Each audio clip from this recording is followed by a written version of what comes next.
my teen has enjoyed the Click graphic novel series from the start, so picking up Stuck was definitely a no-brainer. The series has always been really colorful, relatable, and a fun to read book.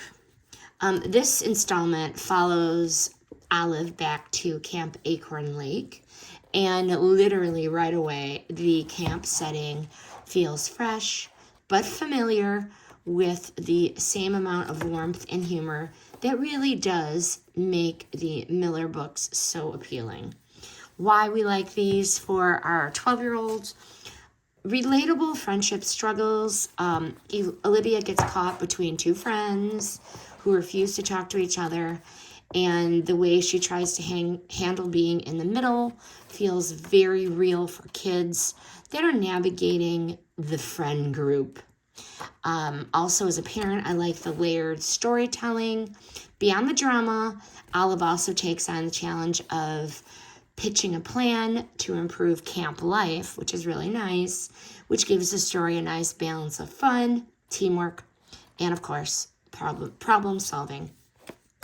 I like the artwork for the teens. It is approachable. It is clean. The pastel toned illustrations are engaging without really being overwhelming. They pull the kiddos in visually, and they make it easy to follow the story's emotions. I always like these books because the positive message.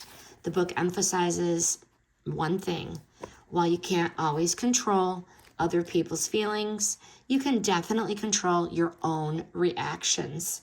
This is a powerful lesson for any 12-year-old. I really like that lesson. And even though this one, Stuck, is the 7th book in the Click series, this one really does stand alone. So readers can enjoy Olive's world without having to really start at book number 1. Would I buy it again? Would I keep buying them? Of course I would. They're thoughtful, they're engaging, and this one is a good addition to the series. I really think this is about 8 to 12 years old. For those teens who are learning to navigate friendships, summer camp experiences, and group dynamics. We will definitely keep collecting every book written by Miller. Highly recommend.